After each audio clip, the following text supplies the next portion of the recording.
you want to think you need to have weapons to take on the government, you need F-15s and maybe some nuclear weapons. Wow, that is pretty shocking. To hear the President of the United States saying that if the citizens wanted to overthrow the government, they would need F-15s and nuclear weapons. And believe what you may about the president, he got this backwards, and I think he did it intentionally, because the opposite is true. The guns are not there to take over the government. The guns are there to prevent the government from overruling us outside of the confines of what the government is supposed to do. And that's what the Second Amendment was about.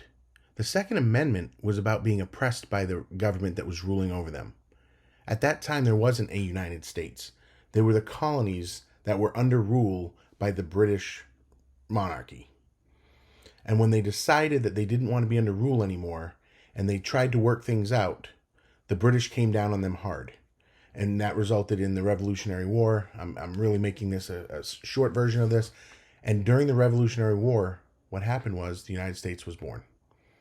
We ended up winning, became our own great nation. And at the beginning, the founders wanted to make sure that the government would never be able to rule the citizens like they were ruled. And that's where the amendments come into play. And the Second Amendment is one of those amendments. And they realized that you need to have the people ready in case the government tries to come in. Not to take on the government, but when the government tries to overrule. And so we have a situation where the Second Amendment was written, and a lot of people say, well, it says well-regulated militia. Well, let's look at what that means in that time and at that concept. Well-regulated means in order to have something that works functionally. So in order to have something that works functionally when it's needed, so you might need a militia to defend against the government. So in order to have people well-regulated, meaning working efficiently, they need to know how to use weapons. You can't just give someone who's never fired a gun and say, go defend yourself. There's training involved. There's becoming familiar with how they will operate. So they said that a well-regulated, meaning a well-regulated militia, if it's ever needed, needs to have that training and experience before it's needed. So we're not saying that it's a militia right now. It's in order to have that militia if we need to defend American values. So that's why the right to bear arms is there. It's not to take on the government like Biden suggested. It's more to protect ourselves against the government. And if you look back in history, historically speaking, when a government wants to control its people, the first thing it does is disarm them. There's countless examples throughout history, Germany, China, all of them. They're completely ruled by an oppressive government because they don't have access to weapons. So here's the thing that's going to happen if the government wanted to attack Americans. They would fail. They would fail by large numbers. We don't need F-15s and we don't need nuclear bombs. Fortunately, we're not at war with the government, nor do most Americans want to be at war with the government. But what the reality is if the government decides to attack the people, which you never want to see bloodshed, so that's why you take away the weapons, right? If we can take care of the people without bloodshed, then it's easier. Because if they had to attack us, the people would win. And militarily, every president understands this. Because if you give an order to attack on the United States, the first thing that's going to happen is a lot of your military is going to ignore that order. There are a lot of military members, and I've talked to quite a few, that if they were ever given an order to attack United States citizens, they would have defected. So you would lose that. Plus, you can't use the entire military on the United States. You still need branches of the military that are out patrolling against enemy invasion and threats.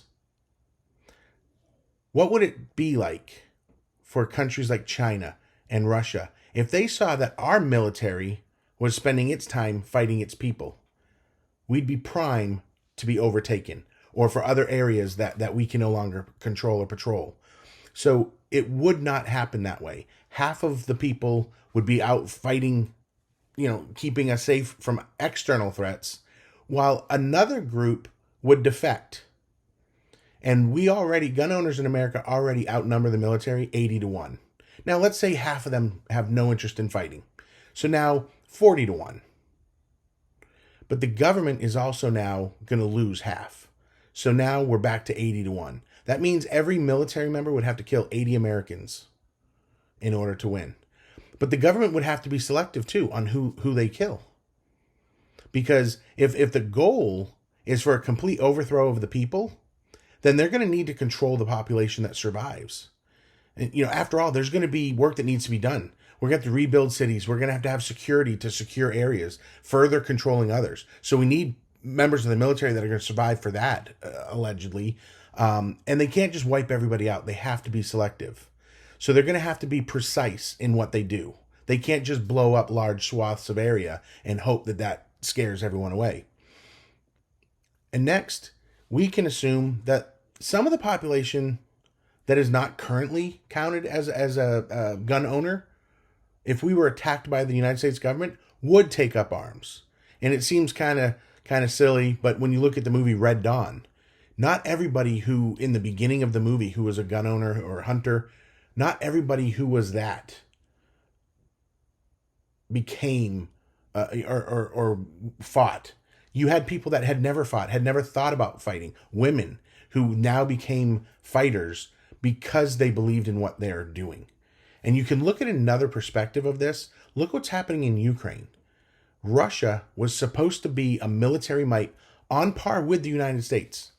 Russia, America, and China are supposed to have these military powers that are unbelievable. And they go into little tiny Ukraine. And the problem is that a lot of those Russian soldiers have family in Ukraine. And a lot of Ukrainians are Russians you look lineagely from when they were all part of the Soviet Union. How's that war going? It was supposed to be a walk in the park, 2 weeks and it's done. Ukraine, by all accounts, is doing a phenomenal job, and they are winning by most metrics this war. So when Biden talks about the people would need F-15s and the people would need nuclear weapons, that's not necessarily so. It's not the same kind of war when you're fighting against your own people. If the government were ever to attack, they would lose handedly. I'm not trying to be a conspiracy theorist. My job as online gun safety class is to teach people how to be law-abiding citizens with guns and be safe and to have confidence and competence. Most of the people that I train have no intentions of ever using the gun against another human being, but they want to be prepared if they have to. So Joe Biden really stepped in it with this comment, and it's unfortunate to see the President of the United States even making a veiled threat of war against his own citizens.